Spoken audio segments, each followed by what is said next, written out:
This is the Aftermarket Radio Network.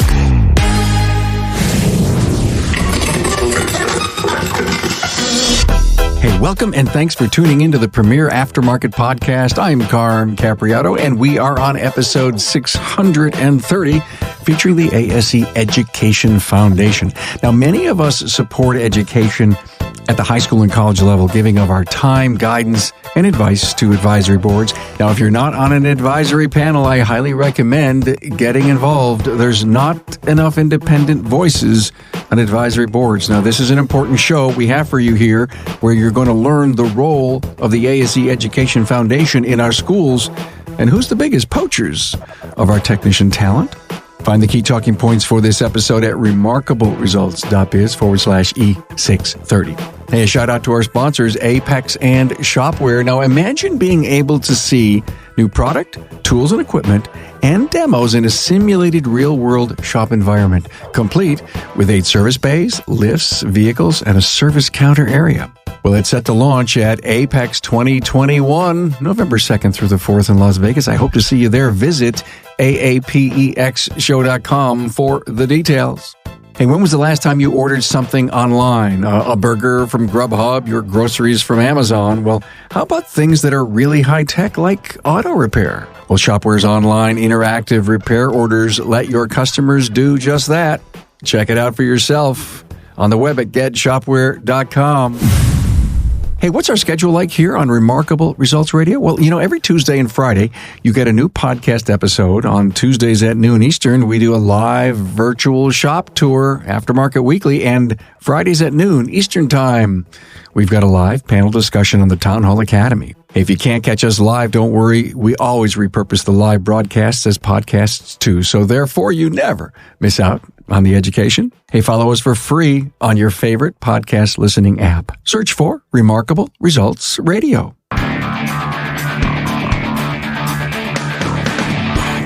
Hey, welcome everyone. Carm Capriato, Remarkable Results Radio from the Remarkable Results Radio podcast studio. I am with an incredible panel here, and this is something I've always wanted to do, Mike. I've always wanted to have the ASE Education Foundation discussion.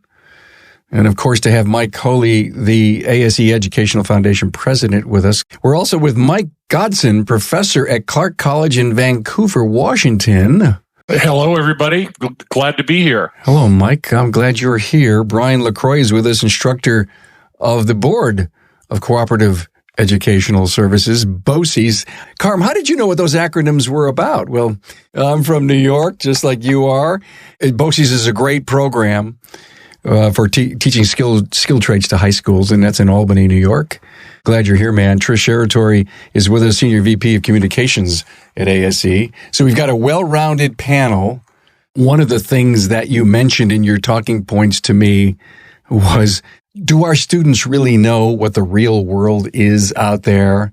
And I would love to find out from Mike and Brian, are you as instructors bringing in enough independent shop owners to sit in front of your class and tell them what the real world is, so that when they come out, they're semi-prepared, not from I've done brake jobs and all this stuff, but from how you get along with people and all that soft skills stuff to integrate themselves into a business. I think we have a great opportunity today to talk about all kinds of things, getting involved, understanding the real world, and what the world of independence, who is my main audience, can do to further education and bring in some great people, because we need some really good. Trish, I think you and I were talking. What do we graduate, about 30,000 a year? Minimally, and that's just from the accredited program. So there's probably more coming from everybody else. So basically, we need you all to do your part. Mike Coley, why don't you start us off and tell us what your role in the ASE Education Foundation is and why you brought on Mike and Brian. Most people know ASE from testing and certifying the technicians that are already in the trade. And the Education Foundation focuses on folks at the very beginning of their career, those entry-level students, both at high school and primarily in the community college programs, that are looking for a career to get into automotive, or maybe they're just exploring and they don't know what they want to do with their life just yet. And so we really try to try to help the schools and really Mike and Brian and our other 5,000 instructors out there, they're the ones that do all the heavy lifting. We're just back at the office trying to do what we can to help. But primarily what we want to do is help them to develop the skills that are important to the employers in their local community so that they can get a job and they know how to do a brake job and they know how to do an alignment and they know how to do the things that the boss expects them to be able to do when they get there and how to do it right. And just what you said, how to get along with people, how to get along with your coworkers, how to get along with your supervisors, how to respect customers' vehicle, those sorts of practical job skills that have nothing to do with turning a wrench. We also want the students to, if they're doing career exploration and they don't know exactly what they want to do yet, this is a great career. You can make good money. You don't need to have a ton of 4-year college debt to do it. So we need to get the word out and entice more students to get involved. But we also need them to have a realistic view of what it's like in the industry, because we don't want them to come into the industry and then 2 years later they're gone and they're working in HVAC or welding or flipping hamburgers. That was one of the biggest surprises that I had when I joined the advisory council of our local 2-year school a few years back. And the surveys that came back that said after 2 years, a high degree of grads that went into a dealership role were doing Department of Transportation, diesel, welding, HVAC, to your point. Mike and Brian, do you hear that a lot? Absolutely, Carm. We have a lot of other industry partners, non-transportation related, that are poaching our students because of the way we train them and their transferable skills that they have. So a different kind of job, different type of job that maybe they can attract them away from a dealership or from the day-to-day life in a repair shop. He just said the greatest word in the world, and I've used it in the past on the show, poaching. And could this be the Stop Poaching episode, I'm wondering? Half Toolbox will travel. Wait a minute, there's a 401k, there's a shoe allowance, there's all this other really cool stuff there. I've gone through 2 years. I've graduated with an AOS or an AAS, something like that, and I'm attractive to people that need someone with a skilled trade. Mike, do you see that? Oh, most definitely. It always disheartens me to go around and hear stories from other students that have been poached by other industries. And, I think that's one of the things that we can work on together, both industry and educators, as to how to slow the process of that student loss that we end up with. And we need your help. And that's my listener that I'm speaking to. I interviewed Carl Hutchinson 2 weeks ago, and we got into this topic and we got into the real world thing. And he was telling me, as he's a member of an advisory board, going in to speak to the students and telling them the real world story. I think the more we tell the real world story and the power and the value that, hey, we've got some unbelievable independence today, growing big, beautiful, great cultures, caring for their people. Are we being looked at? Are they getting involved enough with post-secondary, even high school, and bring them in? And then it drives me to this whole point, and I'm sorry we're covering a million things, guys, but I'm so wrapped up in the reason you guys are here in the whole apprentice thing. I mean, why not take a high school person who maybe doesn't, like you said, Mike, doesn't want to go and have that, huge college debt, and bring him inside and start an apprentice program with him? Not that I don't want him to go to your colleges, guys. It's a viable option. Apprenticeship, it has a work-based learning component and an education component. So an apprenticeship doesn't mean that you're not going to go to the post-secondary program. They could be integrated with both the high school program and the post-secondary program. But the key to it is that you're earning while you learn. So, the debt becomes hopefully minimal. But moreover, you're progressing in the, while you're doing your classroom work, you're also coming in, and the shop owner should have a good understanding that this is a person with minimal understanding, but minimal amount of hands-on. And so we're not going to expect them to know how to do everything the first day. And in fact, they should have a mentor that they're working alongside who's monitoring them, coaching them, helping them understand, don't forget this, don't forget that, make sure you do this. And by the way, wear your safety glasses. They start to grow in the culture of the shop. And, it could be, and to me, it's the best way for a student to come away with a real understanding of what does it really mean to have this as a career, which, we were all 17, 18-year-old kids. Hey, look at this, cool. I got to do something fun and got a paycheck. Well, and so that's your attitude, maybe starting out, and you got to grow from there. I have to say, I love the growing metaphor. That's really what we do. We take young people and we sort of start them from a seed and grow them into a seedling. Maybe we get them up to a sapling and then they go off into the industry. Well, they're not a fully matured plant yet. They're not a fully grown tree. They need care. They need feeding. You want them to take root, right? So they're not going to take off. And they're an investment. And that's really, I think, what businesses need to think about when they're looking for employees is they're making an investment in a person, a particularly young person coming out of a training program. They're not just getting an employee that's going to, check the boxes for them and do the work that they need to have done. We see a lot of business partners, they're looking for, I need 5-year best students right away. They've gotten to a point with, retirements and, they've got themselves in a hole. They need all these technicians. Well, they've got to, a lot of it is the foresight to nurture that sapling and start, growing your staff, maintaining your culture for years to come and not just putting, Band-Aid, looking for that Band-Aid for the quick fix. I love the metaphor here on the sapling and plant it and take care of it and water it. And one day you'll have a mighty oak. And I guess if you don't start, you don't get involved, you don't go to the school, you don't speak to the student, you don't say to the local high school or college, what equipments do you need? What can we do to help? We do a lot in the community. This is community. I hate to say it's selfish reasons, but I need 5 techs right away, Brian. And I know what Brian would say. So when's the last time you planted one of them seeds? Well, that's it. If the businessman, the shop owner isn't involved in the school, then shame on him. The other shop's going to take advantage and get the good students, have the relationship with the instructor, be able to say, well, okay, Jimmy's a little young right now. Let's give him another 6 months in the classroom and then we'll bring him in. So all those things happen when the business owner and the shop owner gets involved in the school. And Brian and Mike tell me it doesn't take a lot of time, right? A couple meetings a year, maybe a classroom visit here and there. That's it, Trish. Just being available, for the students, for the school, for the program is huge. Being able to give your input of what needs in your local industry are. A lot of what we're seeing also is, students who don't have driver's licenses yet. And that's kind of it's a hot button topic with, you got to be 18 and, insurance and this and that.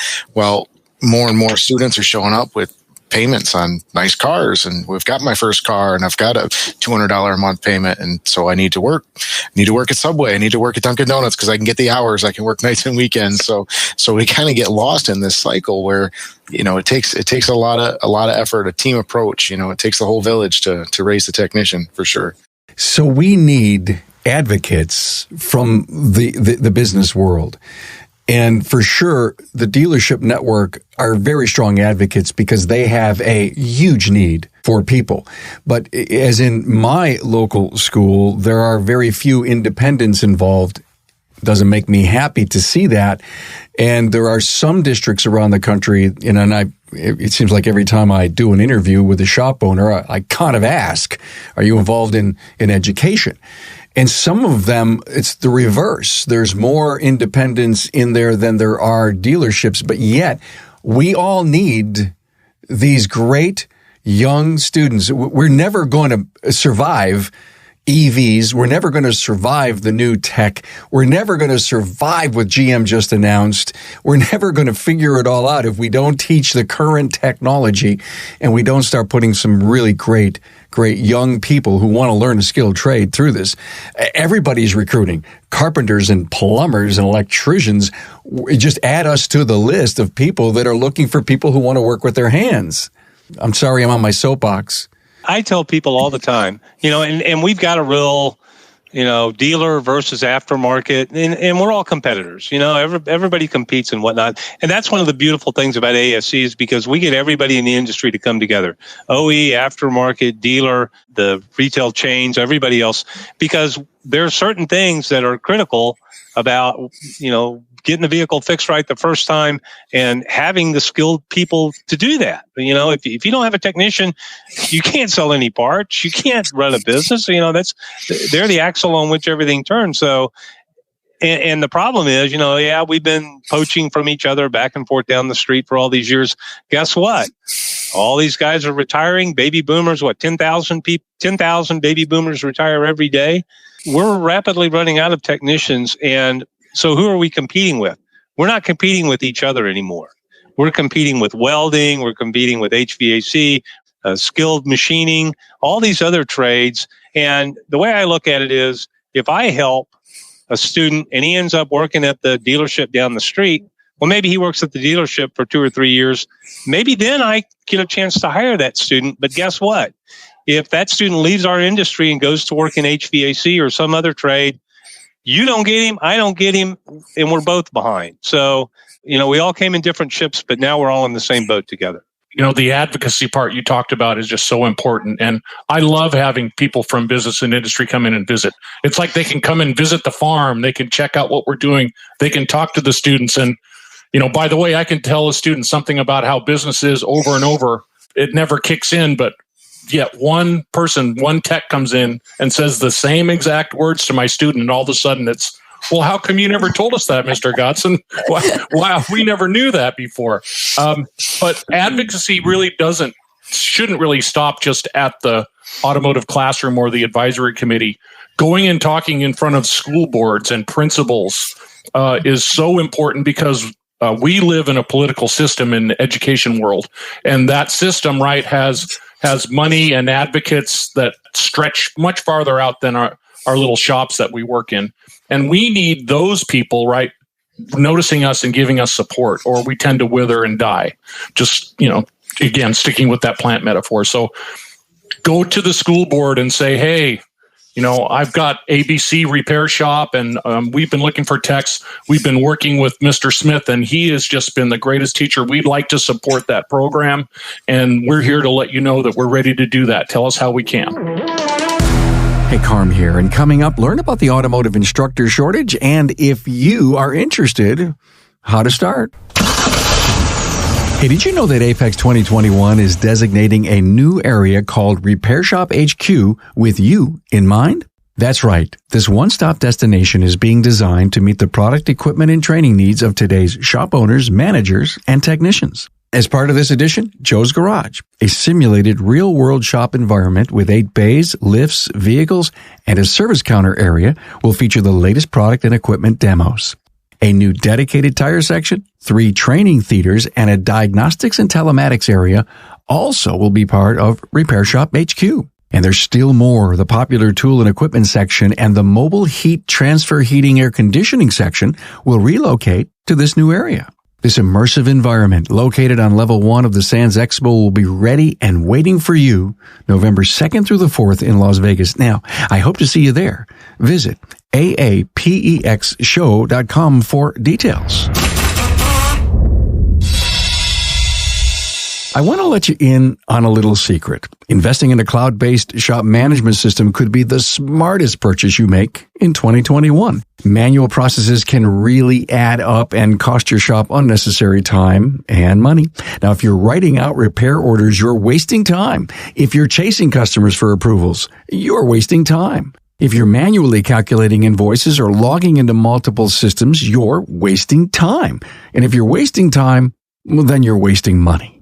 Do me a favor, pull up Chrome, Safari, or whatever browser you use and type in getshopware.com. Click on the Book a Demo button in the upper right corner and check out Shopware's amazingly efficient software. Trust me, you won't regret it. Again, that's getshopware.com. That's getshopware.com. So, Mr. Godson, where are you getting your training from? they need industry support to do that as well. And that's another thing that the independents can help with, or even the car dealers, to give us access to those training materials. I will have to put in a little plug that they have virtual vision coming up this year, and instructors have been given a free pass to that, which is just fantastic. I love that. Oh, you're going to have a blast. We did a show with Sherry, and hell, the last time I was out anywhere with my studio, it was Vision last year. I've been in dry dock for almost a year now. It's amazing. I am so glad to see that Milwaukee and Virtually Vision did that. And Mike, I hope you absorb, I don't know, of the 50 classes, almost all of them.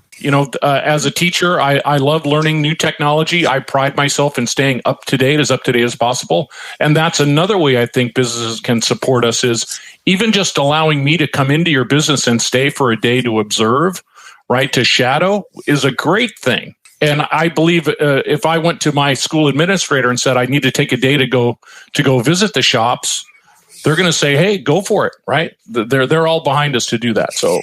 And I would encourage more instructors to try that as well. Well, there's another thing to do. Put it on your to-do list. Shadow. So you pick up the phone, you call your college. Heck, don't even ask to join the board. It'll come. But just say, listen, I would love for your students, maybe even your instructors, to come. And why don't you bring a student and an instructor, come out and shadow us for a day.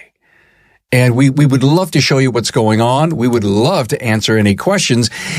And we really want to show you all the real world. Number one, the student needs to see the real world, but the instructor, before they tell their students, hey, let me tell you what the real world is, according to what? Some kind of syllabus? Or is it the real world according to, hey, I was out at that shop the other day and you should have seen it ran like soft butter. The systems, the processes, the really good shops today, you're impressed. Just go in there. It's a happy, united family with all the tech in the world, with systems and processes in place. And I don't think you can run a business in what we do without good processes and systems. But Mike and Brian, you guys aren't teaching that. It would be like when I went to school, they never taught us how to be a good listener. The School of Hard Knocks had hit us over the head with that one day, didn't it? Yeah, so true. We do a lot of that, and that's one of the number one things that most of our business partners are looking for, is a student who can, the soft skills, show up on time, pay attention, listen, be off their cell phone, be open, willing to learn, and the technical skills, they say that's the easiest thing to teach them. It's, showing up every day and giving it a try, giving it, effort. You're telling them that before they go out, and so hopefully they're absorbing that and they're aware of it. But they have to live it when they get there. Absolutely. For a lot of them, it's it's their first time to be responsible, so it's difficult. And then the other thing is the way the students are learning is changing. Everything, the way we need to adapt, is constantly changing. Just because it's the way we've done things for so long doesn't mean that's the way we should keep doing them. We need to be able to adapt with the times, and getting everybody on board with that. With education and business and industry, that's always a difficult thing. And so it begs the question, here I'm an independent and I pick up the phone, Brian, and I call you and I say, what do you need? Just opportunities for the students, caring, patience. We don't necessarily need, money, equipment. Wait a minute, your school district is that rich? You've got anything you possibly need? The taxes go down and the equipment goes up. How does that work? It's not always the case, but in my particular case, we've been advocating very strongly for our program. We have a very strong advisory council, very good advocates. So our equipment, tools, technology, that stuff seems to stay pretty well up to date. It's the amount of opportunities when a student goes out, and not every student's going to knock it out of the park. And that's what a lot of industry partners kind of struggle with. Oh, we had this kid, didn't really get involved. He didn't, he just kind of sat there on his phone. Maybe they had the wrong mentor paired with him. there's a lot of training that we try to do on our end with the students, with technicians, try to do mentor training, have technicians come into our school, prepare them for what to expect. You just said something huge, mentor training, and we can go on for a half hour on that, but we won't. But I have to tell you, pairing up the right mentor is absolutely going to be key. Mike, I'm an independent. I pick up the phone and I say, hey, Mike Godson, what do you need? We're running kind of a different sort of a model at Clark College. We try to align the student with the job first. So my question would be, well, do you have any jobs available for students? And again, I want them to start thinking a little longer term, because if they say yes, then you give them the pitch. Well, we have students that are coming in that are interested, right? If we work with these students and screen them for you and have you interview them, will you hire them? And then we can train them together. I think that's the approach, a lasting way to engage an individual in a career and also help them develop along the way and give them a really good start. So it's more of an apprenticeship style. Not a lot of schools are doing that, but for us, it's been very effective. It's really time intensive up front because you have to spend a lot of time recruiting. But other than that, once you get somebody in a position, they have a much better chance of staying long term. Mike, is your budget to the point where you guys don't lack for anything like the latest scan tools? We can always use more budget. But for some reason that's just seems a little less important where we are. I'm not maybe in the situation that Brian's in, but we've been noticing there has been more money coming from the state.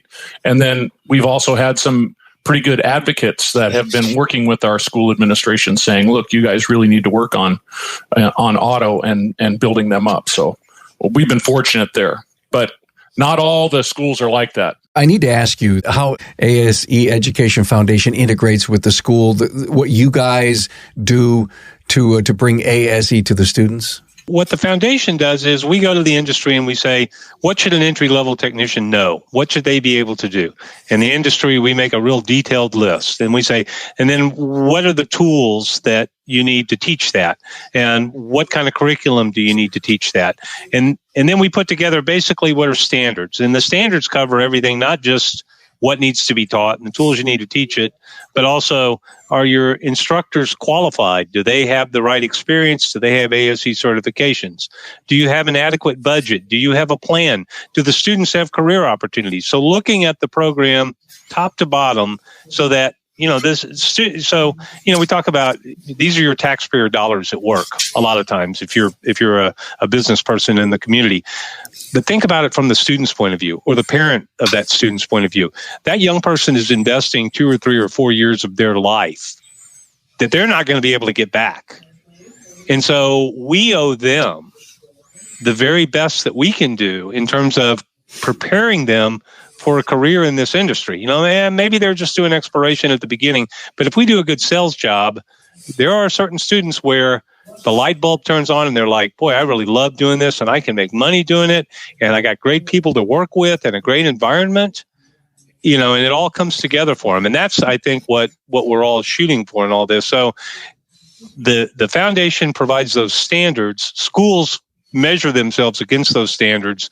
We actually send evaluation teams to go out and verify that the schools meet those standards. When they do, they become accredited. And then just like certification, they have to renew every 5 years. And it's not about perfection, and you never reach that point. You're always continuously looking to improve your program, make it a little bit better and a little bit better. Again, always with the student's success in mind. Mike, thank you for outlining that. I don't think enough in our industry realize that the schools need to be accredited every 5 years that are part of the... Does every school have to participate in this program? It's like ASE certification. Most places it's voluntary, and there's some states where it's required or strongly incentivized. But primarily it's driven by the industry and people in the industry working with educators saying, we want to have the very best educational program that we can have. And then the standards basically give you a template to work with. I want to teach. I've been turning wrenches for 20 years, and now I want to teach. Can you hire me, or do I need to go out and get a certification as a teacher? Definitely. You can, that's how I started. You came right out of industry. Didn't go to school to become a teacher and then teach automotive. It was the trade experience. And one of the things with career and technical education, I know New York and Vermont, some of the surrounding states, and I'm sure it's in most places, you don't need this, master's doctorate in teaching.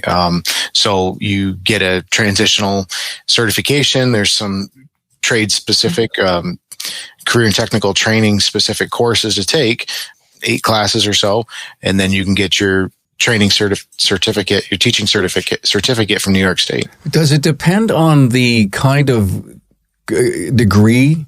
I mean, you say I had an AAS, do I have to have a master's degree? Or if it was an AOS, I'm sorry to throw all these acronyms around everyone, but does that matter? No. So New York State, they've got multiple pathways, whether you have all trade experience, 20 years, you have, 20 years essentially of on-the-job training, or if you went to some post-secondary program for a trade-specific degree, whether it's an AOS, AAS, whatever it was, a 4-year degree in business management, whatever it is. And this is for most CTE courses. So it's definitely knowing that that's where some of the best instructors are going to be, the ones that have that field experience. Mike, any restrictions in Washington? Washington State is pretty much the same sort of system. They're looking for people that have broad field experience first. On our campus, you have to have an associate degree, but usually that's pretty achievable, even if you need to start later in life. I came in the same way Brian did.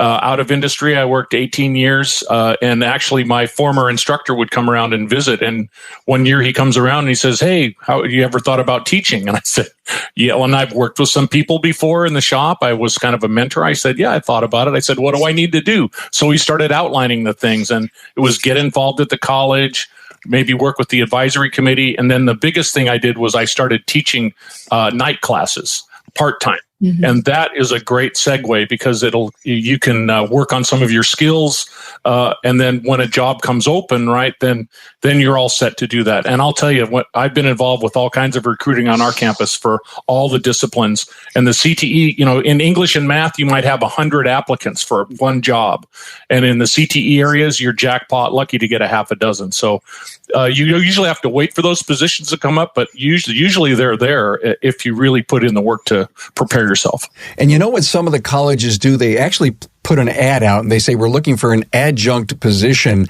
And a technician reads that and says, "I don't know what the hell that is, but it's sure not me." And why don't they just say the words part-time? We talk a lot about the technician shortage, but frankly, and to Mike Godson's point, there's even a greater instructor shortage. So, God forbid Mike Godson decides, he needs to retire. To his point, there's not a lot of people who are jumping up to take his place. So that impacts that program's ability to stay and not become a CAD/CAM unit or, another occupation. So one of the things that the industry needs to think about is how do we support the programs and young instructors just like we support young technicians. Boy, what a great point. One of the things that I discovered sitting on our advisory panel at the college that I'm with is the advisory board can really sway administration. And when you invite them to come in and meet these, if you will, industry leaders and hear the intelligent discussion that's going on, they start throwing money at your program. I'm telling you, as tight as COVID and as tight as all these budgets are, and I get that. Okay, it was a really, really tough year. But a few years back, we got some money to do some things with. Number one, we proved to them the shortage. Number two, we had enough students going through the program, but they looked at automotive as never going away. All of a sudden, recession-proof, pandemic-proof. I guess the point of this podcast with ASE Education Foundation and our 2 instructors and Trish is to try to impress upon the industry to get involved, period. I mean, that's it. I don't care. I mean, you could say to whatever degree, but make the phone call, stop in, invite people over. Our school needed some TVs up on the walls because they wanted to do some stuff. Someone stepped to the plate and bought them all. What didn't we cover that you wanted to speak to, everyone? Speaking for the instructors, and I don't necessarily represent all of them, instructors that come out of industry, we generally don't make as much money starting out, and we're really involved with wanting to help the student. We all want to do better, and we need to work together to get the job done. And I will go into any business owner and just straight up say, I know we may not have done a good enough job in the past, but I want to do better. Let's do it together. Tell me how I can do that. And I think if you just go out there and put yourself out there that way, good things will happen. Good things will happen for business people that do that, and good things will happen for educators that do that. Yeah, absolutely. That's it's a great point Mike has. Just being involved. It is a two-way street. You need to be out there. You need to be communicating, being seen, with your students, and just asking them, hey, if it wasn't a great success this time, please try again soon. Come back to us and visit us again, because the next student may be your home run. So, well, Mike Coley, you got an important job at ASE. Any final words? Well, I just want to put in a plug for our website. If you can remember all this, www.aseeducationfoundation.org. I know it's a mouthful, but come on over there and click on Find a Program. There's a button at the top of the screen, and you put in your zip code, and poof, here's a list of all the schools in your area, and there's a contact name, and there's a contact phone number, and there's an address.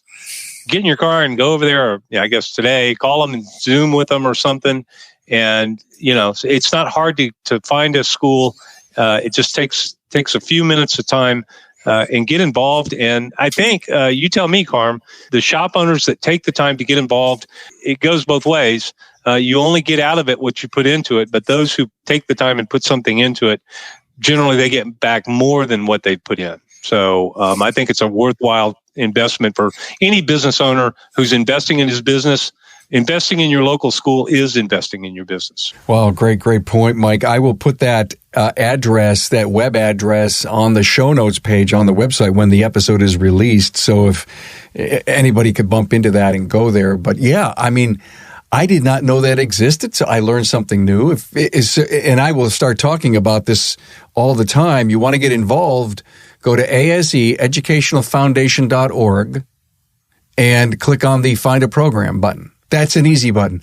Trish, I'll give you the last word.